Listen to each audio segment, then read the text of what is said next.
نحمده ونصلي على رسوله الكريم أما بعد قال الله تعالى في كتابه إنما المؤمنون إخوة قال رسول الله صلى الله عليه وسلم المؤمن للمؤمن كالبنيان يشد بعضه بعضا أو كما قال عليه السلام صدق الله العظيم وصدق رسوله النبي الكريم ونحن على ذلك من الشاهدين والشاكرين الحمد لله رب العالمين। সম্মানিত প্রিয় সুধী শ্রোতা মণ্ডলী, আলোচনা বোঝার পূর্বে আলোচনার বিষয়ে আলোচনার সাবজেক্ট থেকে আমাদেরকে আগে বুঝতে হবে। আমি আলোচনা করব, আপনাদের মাঝে নিয়ত করছি যে আমরা একে অপরের সঙ্গে, ভাই ভাইয়ের সঙ্গে, সন্তান পিতার সঙ্গে, পিতা সন্তানের সঙ্গে, প্রতিবেশী প্রতিবেশীর সঙ্গে আমাদের কি করণীয়। আজকের মুসলিম সমাজ উচ্ছন্নে যাবার, মুসলিম সমাজের এই বিপদ মুসিবতের অন্যতম কারণ হলো আমাদের ভিতরে ছড়িয়ে পড়েছে হিংসা বিদ্বেষ। ঠিক কিনা? আমরা কেউ কারোর ভালো সহ্য করতে পারি না। কেউ উন্নতি সাধন করলে আমরা সদা সর্বদা তাকে কিভাবে টেনে নামিয়ে দেওয়া যায়, কিভাবে তাকে বিপদগ্রস্ত করা যায়, ক্ষতিগ্রস্ত করা যায়, এই চিন্তা চেতনায় আমরা বিভোর থাকি। এটি হিংসামূলক আচরণ, মানুষের বিপদ থেকে আনন্দিত হওয়ামূলক আচরণ, এটি ইমানদারের বা ইমানের এটা ইমানদারের কোনো কাজ হতে পারে না। বরং ইমানদারের ইমানদারিত্ব বজায় থাকবে তখন যখন কেউ বিপদে পড়বে, মুসলিম ভাই তার বিপদে বিরাট অর্থ দিয়ে, টাকা দিয়ে সহযোগিতা না করতে পারলেও খুব নিজের এবং আপন মনে করে তার পাশে দাঁড়িয়ে সান্ত্বনামূলক বার্তাটুকু দেওয়া, এটি একটি ইমানি দায়িত্ব। কথা বুঝতে অসুবিধা হচ্ছে কি? সুতরাং আমরা আজকে ফিলিস্তিনের ভাইয়েরা মার খাচ্ছে, আমরা হাহুতাশ করছি, ঠিক কিনা? কিন্তু অপরদিকে একটুখানি লক্ষ্য করে দেখলেই বোঝা যায় আমার দ্বারাই আর একটা ভাই মার খাচ্ছে। আমার আচরণে, আমার ব্যবহারে, আমার আখলাকে, আমার চরিত্রে, আমার কথাবার্তায়, আমার চলাফেরায় আমার আর এক ভাই দুঃখিত, ব্যথিত, বেদনাদায়ী, বেদনাযুক্ত। আমার ব্যবহারে, আমার কথাবার্তায় আমার প্রতিবেশী, আমার পাশের বাড়ির মানুষ, আমার গ্রামের মানুষ অতিষ্ঠ। অথচ আমরা ফিলিস্তিনের জন্য হাহুতাশ। আমি করতে নিষেধ করছি না, ওটাও করা আমাদের ইমানি দায়িত্ব। তো আমার ঘরের পাশের মানুষকেও খুশি রাখা, তার সহযোগিতায় এগিয়ে যাওয়া, এটিও আমার আপনার জীবনের একটি ইমানি বিপ্লব, ইমানি দায়িত্ব। সুবহানাল্লাহ। আল্লাহ কি সুন্দর করে কোরআনের সূরা হুজুরাতে বললেন, ইন্নামাল মুমিনুনা ইখওয়া। হে পৃথিবীর মুসলিম সম্প্রদায়, তোমরা একে অপরের ভাই সাদৃশ্য। সুবহানাল্লাহ বলে। আরে মুমিনের ভাই, এ কথা রাখুন। মায়ের গর্ভে, একই গর্ভে জন্ম লাভ করেছি, একই পিতার ঔরসে আমরা জন্ম লাভ করেছি, ভাই আর ভাইয়ের সঙ্গে কোনো সাক্ষাৎ হয় না। ঠিক বলছি না? হুজুরে হুজুরে মিল নাই। পৃথিবীটা অত্যন্ত একটি কঠিন পরিবেশ পরিস্থিতির বাতাবরণ বহন করছে। ভাই স্বল্প সময় আপনাদের মাঝে শুধু আলোচনা দিয়ে বোঝাতে চাচ্ছি যে আমাদেরকে একটু ঈমানের স্বীকারোক্তির উপরে স্থির হতে হবে এবং ন্যূনতম হলেও ঈমানী দায়িত্ব পালন করতে হবে। প্রিয় নবী একদিন অজু করছিলেন, একদিন অজু বানাচ্ছিলেন, আর সাহাবীয়ে কেরামরা প্রিয় নবীর অজু করার পরে অঙ্গ প্রত্যঙ্গ দিয়ে পানি টোপে টোপে পড়ছিল, ওই পানিগুলো সাহাবীরা ধরে চেহারায় মেখে নিচ্ছিলেন। অজু করলে হাত থেকে মুখ থেকে পানি টোপে পড়ে না, তো নবী অজু করছেন আর সাহাবীরা হুজুরের দেহ থেকে অঙ্গ প্রত্যঙ্গ থেকে টোপে পানি ফোঁটা, টোপে পড়া পানির ফোঁটাগুলো দুই হাতে ধরছিলেন আর মেখে নিচ্ছিলেন। নবী জিজ্ঞেস করলেন, সাহাবী তোমাদের এই আচরণের অন্যতম কারণ কি? প্রিয় নবী সাহাবীরা জবাব দিয়ে বললেন, ইয়া রাসূলুল্লাহ, হাবিবাল্লাহ, আপনার দেহ থেকে চেহারা থেকে অজুর যে পানির ফোঁটা গড়িয়ে পড়ছে ওগুলো ধরে মেখে নেবার অন্যতম আমাদের উদ্দেশ্য আমরা যেন আল্লাহ আর তার রাসূলকে ভালোবাসতে পারি।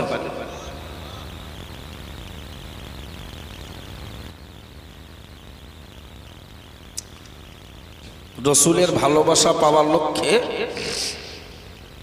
আল্লাহর প্রাণ প্রিয় পাত্র বান্দায় পরিণত হবার লক্ষ্যে হুজুরের দেহ থেকে অজুর পানি টোপে পড়ছিল আর মেখে নিচ্ছিল। নবী জিজ্ঞেস করলে বললেন যে আমরা আল্লাহ আর তার রাসূলের ভালোবাসা চাচ্ছি।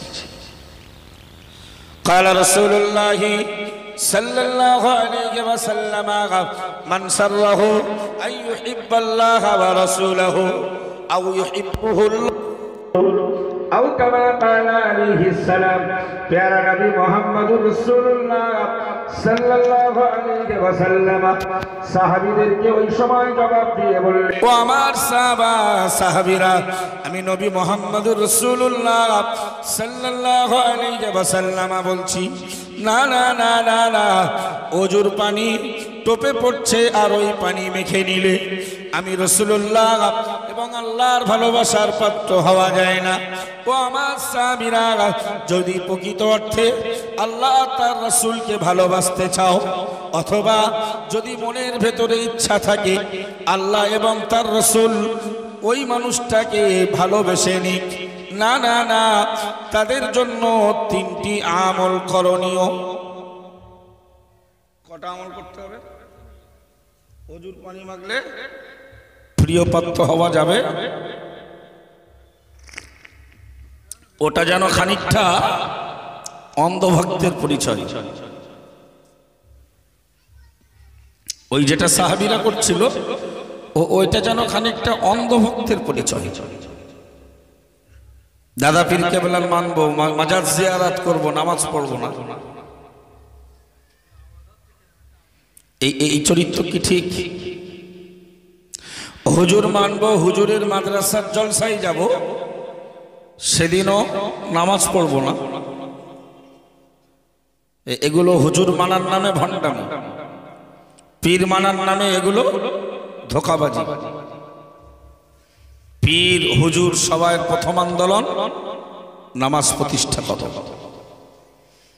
এই 21, 22, 23 ফাল্গুনী সালে সবাব, 17, 18, 19, 13, 14 ফাল্গুন, 15 ফাল্গুনী সালে সবাব, বসিরহাট, ফুরফুরা শরীফ, এই দিনগুলোতে হাজার হাজার লক্ষ লক্ষ মানুষের সমাগম হয়। তার ভেতরে 50% লোক এমন আছে যারা ওই দিনগুলো তো এমনি বেনামাজি, ওই দিনগুলোতেও নামাজ পড়ে না। শুধু ভাবি এ মুজাদ্দিদে জামান এদের ব্যাপারে কি চিনবেন আর এদের ব্যাপারে কি সুপারিশ করবেন।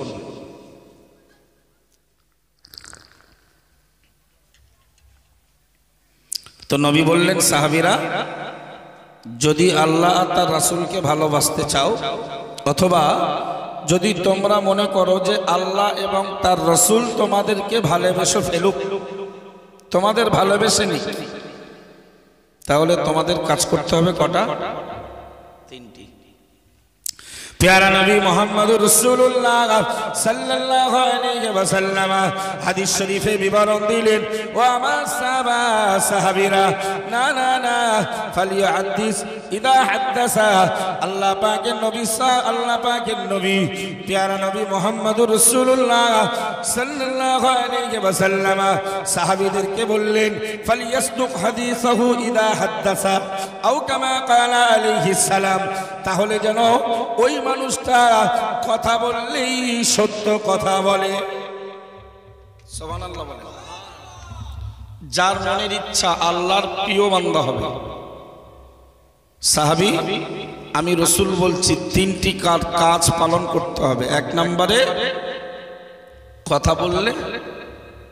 কথা বললে সত্য কথা বলতে হবে, তা না হলে কখনোই আল্লাহ ও তার রাসূলের মায়া মহব্বত ভালোবাসা পাবে না। प्यारा नबी मोहम्मद रसूलुल्लाह सल्लल्लाहु अलैहि वसल्लम দুই নম্বরে বললেন, ও আমার সাহাবীরা মনে রাখো, ওয়ালিউদ্দি আমানাতাহু ইদা তুমিনা আও কামা ক্বালা আলাইহিস সালাম, তার কাছে যদি আমানতের মাল গচ্ছিত রাখা হয়, না না না না, খেয়ানত না করে আমানতটা যেন বুঝে ফিরিয়ে দেয়। সুবহানাল্লাহ বাড়িয়ে বলবেন।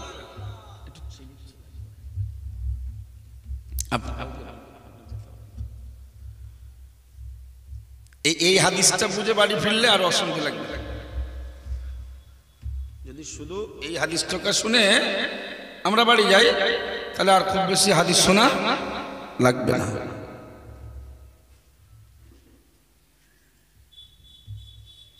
এক নম্বরে নবী বললেন, কথা বললে সত্য কথা বলবে।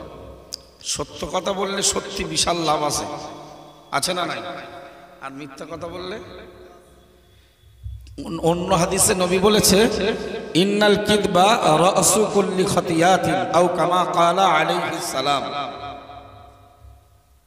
সত্যর বিপরীত হলো মিথ্যা। আর নবী বললেন, মিথ্যা যার ভেতরে থাকে সে সব পাপ করতে পারে। কত হুজুরেরও মিথ্যা কথা বলা স্বভাব, স্টেজে উঠে একজন আর একজনের নামে পুরো মিথ্যা অপবাদ দেয়। মিথ্যা অপবাদকারীদের ব্যাপারে আল্লাহ বলেছেন, ফালাআনাতুল্লাহি আলাল কাযিবিন, মিথ্যুকদের উপরে আল্লাহর অভিসম্পদ লাআনাত নাজিল হয়। নাউযুবিল্লাহ।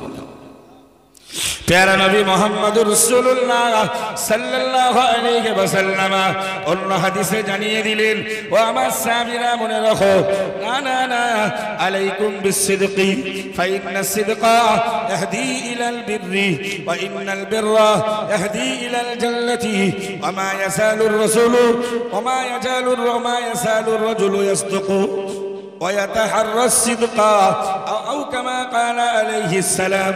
प्यारा नबी मोहम्मद रसूलुल्लाह सल्लल्लाहु अलैहि वसल्लम বললেন, ও আমার সাহাবীরা, আমি রাসূলুল্লাহ বলছি, আলাইকুম বিসসিদকি, তোমরা সত্য অবলম্বন করো, সত্যকে তোমরা আঁকড়ে ধরো। ফাইন্নাস সিদকা ইয়াহদি ইলাল বিররি, কেননা সত্য মানুষকে সৎ পথে পথিক বানিয়ে দেন, সত্য মানুষকে সওয়াব আর নেকির পথে পরিচালিত করে। একটু জোরে বলুন সুবহানাল্লাহ। প্রিয় নবী আবার বললেন, ও আমার সাহাবীরা মনে রাখো, আমি নবী মুহাম্মদুর রাসূলুল্লাহ সাল্লাল্লাহু আলাইহি ওয়াসাল্লাম বলছি, ওয়া ইন্নাল বিররা ইয়াহদি ইলাল জান্নাতি, আর ওই নেকি এবং সওয়াব মানুষকে জান্নাতের পথের পথিক বানিয়ে দেন। কি ছোট্ট কথা, কিন্তু তার মফহুম, তার ব্যাখ্যা বিশ্লেষণ অনেক বেশি। একটি আমল, সততা। কি ভাই? একটি আমল, সেটা কি? সততা। সততা সততা আঁকড়ে ধরলে আল্লাহর নবী বলছে তার ঠিকানা। প্রথমে বললেন সত্যবাদী যে হয়, সততা যে ব্যক্তি অবলম্বন করে, ওকে প্রথমে নবী বললেন ওকে আল্লাহ রাস্তা দেখা, ওই সততা ওকে সওয়াবের, নেকির, ভালো কাজের রাস্তা দেখাবে। আর ভালো আর নেকি আর সওয়াব তাকে জান্নাতি বানাবেন। জোরে বলেন। প্যারা নবী মুহাম্মদুর রাসূলুল্লাহ সাল্লাল্লাহু আলাইহি ওয়াসাল্লাম এবার সাহাবীদের বললেন, আমা ইয়াসালুর রাজুলু ইয়াসদুকু ওয়া ইয়াতাহাররা সিদকা হাত্তা ইত্তাবা ইনদাল্লাহি সিদ্দিকা আও কামা ক্বালা আলাইহিস সালাম। নবী আমার বললেন, ও আমার সাহাবীরা, আমি রাসূলুল্লাহ বলছি, যারা সদা সর্বদাই সত্য কথা বলায় অভ্যস্ত এবং যারা সত্য বলার জন্য প্রাণ প্রচেষ্টা চালায়, আমি নবী মুহাম্মদুর রাসূলুল্লাহ সাল্লাল্লাহু আলাইহি ওয়াসাল্লাম বলছি, ওই লোকটা কিয়ামতের মহাময়দানে আল্লাহ তাআলার কাছে সিদ্দিক নামে ভূষিত হয়ে যাবে। সিদ্দিক নাম শুনলে আমাদের ব্রেন কাজ করে না। হে, ওরা সিদ্দিক মিথ্যা বলতে পারে?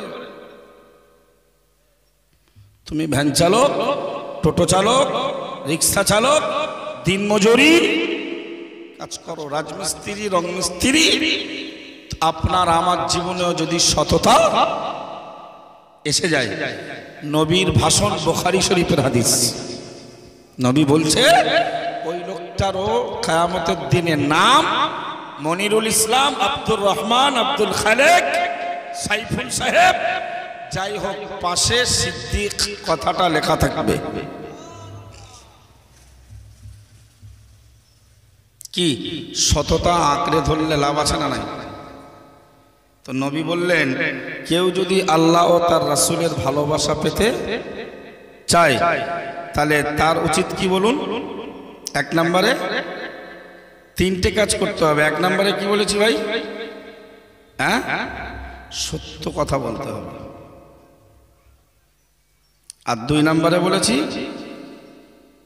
আমানতের মাল খেয়ানত করা যাবে না।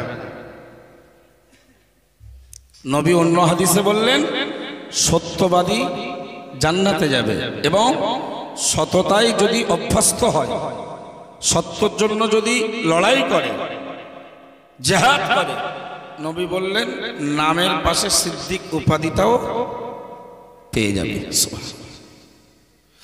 প্যারা নবী মুহাম্মদুর রাসূলুল্লাহ সাল্লাল্লাহু আলাইহি ওয়াসাল্লাম এবার ঠিক সত্যের বিপরীতটা তুলে ধরলেন।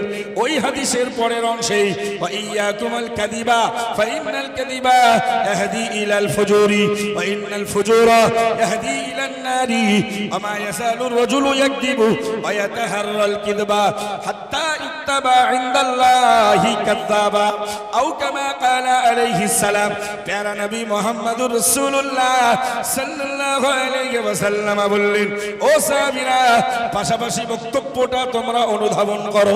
না না না না না, মিথ্যাকে পরিহার করো, মিথ্যা থেকে পরহেজ করো, মিথ্যা থেকে তোমরা দূরে সরে থাকো।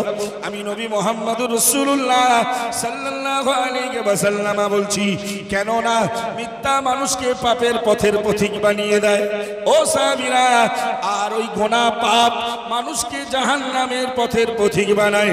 প্রিয় নবী আমার বললেন, আমা ইয়াসালুর রাজুলু ইয়াকযিবু, যে লোকটা সদা সর্বদা মিথ্যা কথা বলে, ওয়া ইয়াতাহাররাল কাযিবা, মিথ্যা বলার জন্য বিরাট ফন্দি আঠে, মিথ্যা বলার জন্য নিজে নিজে বিরাট চেষ্টা করে। আল্লাহ তাআলার নবী বললেন, হাত্তা ইউক্তাবা ইনদাল্লাহি কাযাবা, কিয়ামতের মহাময়দানে আল্লাহ তাআলার নিকটে ওই লোকটা মিথ্যাবাদী নামে ভূষিত হবে। নাউজুবিল্লাহ। কি ভাই, তাহলে আমাদের কি ধারণ করতে হবে? সবাই বলেন সততা। আল্লাহ যেন আমাদেরকে তৌফিক দেন, বলুন আমিন। শুধু তাই নয়, ইযা হাদ্দাসা কাযাবা। আরেকটা হাদিস আছে যে মুনাফিকের 3টি আলামত, মুনাফিকের আলামত 3টি। তো 1 নম্বরে রাসূল বলেছে ইদা হাদ্দাসা কাযাবা, যে লোকটা কথাও যখন বলে আর মিথ্যা কথা বলে সে মুনাফিক। সে কি বলুন? মুনাফিক। এক হুজুর স্টেজে বসে বসে আমাদের বিশাল বিষদগার করে, অল ইন্ডিয়া সুন্নাত আল জামাতের আলেম মুফতি সাহেব ওই সেই হাবিজাবি বলে। সে হুজুর দেখলুম এখন এরকম দেখে দেখে হাদিস পড়ার অভ্যস্ত করেছে। আল্লাহ শুকর আদায় করুন, এটি আমাদের থেকে শিখেছে, আলহামদুলিল্লাহ বলে। দেখে আমি যদি আপনাদের হাদিস বলি ভুল বললাম? বাংলাদেশের বড় বড় তাবড় তাবড় আলেমরা দেখবেন সব হাদিস কোরআন সামনে নিয়ে তথ্যগুলো দিয়ে বলেন, কারণ কোরআন হাদিস পড়তে গিয়ে যাতে ভুল না হয়। দেশের হুজুর দেখলাম এখন মোবাইল দেখে দেখে পড়ছে, তো প্রায় 20-30-40টা স্টেজে আমাদের মুনাফিক সাব্যস্ত করতে গেছে সেই হুজুর। 20-30-40টা স্টেজে একদম লাগাতার পর পর ওই হাদিসটা পড়ছে আর বোঝাতে চাচ্ছে দেশের একদল মুখে দাদা হুজুর করে, কাজে তারা মানে না। তাদের অন্তরে দাদা হুজুরকে উৎখাত করবে, আল্লামা হুজুরকে মুছে ফেলবে। কারোর বাপের ক্ষমতা আছে? মুফতি সাহেবের ওই সঙ্গপাঙ্গ চেলারা তো দূরের কথা, কারোর বাপের ক্ষমতা আছে? কারণ দাদা হুজুরকে ওই সম্মানের আসনে বসিয়েছেন কে? আবার আল্লামা হুজুরকে তার ভক্ত বানিয়ে ওই আসনে বসিয়েছেন কে? পৃথিবীর কোন হুজুরের নামানোর ক্ষমতা আছে? কিন্তু সেই হুজুরের বক্তব্য অল ইন্ডিয়া সুন্নাত আল জামাত তারা এদের গড়া কাটতে চাচ্ছে। বিশ্বাস করুন, হুজুর এই ইদা হাদ্দাসা কাযাবা এই হাদিসটা আজকে 40টা স্টেজে পড়েছে, দেখে দেখে পড়েও পড়ছে কাযিবা, দেখে পড়ছে আর পড়ছে কাযিবা, দেখে পড়ছে, অথচ জবরটারে পুরুষের পড়তেছে। মানে হুজুর দেখেও অন্ধ, দেখেও অন্ধ। যাক যাক, বক্তব্য আমার ওই জায়গায় নয়। আমি আপনাকে বোঝাতে চাচ্ছি যে আমাদের নবী বললেন যদি কেউ আল্লাহর প্রিয় এবং রাসূলের ভালোবাসার উম্মত হতে চায় তাহলে তাকে কটা কাজ পালন করতে হবে? 3টি। 1 নম্বরে নবী বললেন সাহাবীরা মনে রাখো যেন সেই লোকটা কথা বললে সত্য কথা বলে, জোরে বলেন। 2 নম্বরে নবী বললেন যে আমানতের মাল যদি তার কাছে গচ্ছিত থাকে যেন কোনো প্রকারের খেয়ানত না করে। এই হাদিসটার ব্যাখ্যা আমরা শুধু এরকম বুঝি যে আমি আপনার কাছে 10,000 টাকা রেখেছি ওইটাই শুধু আমানত না। বাপ মারা যাচ্ছে, যে ছেলেটা বেশি বোঝে তার কাছেই সব আমানত দিয়ে গেল, ওটাও আমানত। আমি একটা বন্ধু হিসাবে আপনাকে কথা বললাম, ওটাও শুধু তাই নয়, নবী 1500 বছর আগে ধর্মের প্রচারটা আমানত হিসাবে আলেমদের কাছে সুপোর্ট করে গেলেন। সুবহানাল্লাহ। যদি কোনো আলেম শরিয়াতের কোনো জ্ঞান থাকার পরেও জানার পরেও যদি কিতমানে ইলম করে,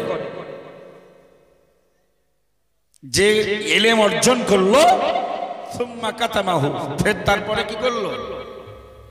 গোপন করে দিল। মানে জেনে ওই বক্তব্য যদি দেয় হুজুর তো ওই চরিত্রের হুজুরের গায়ে লাগবে, মাল ঢেকে দিচ্ছে, ও হাদিস আর পড়ে না, ওই কোরআনের আয়াতের আর ওয়াজ হুজুর করে না।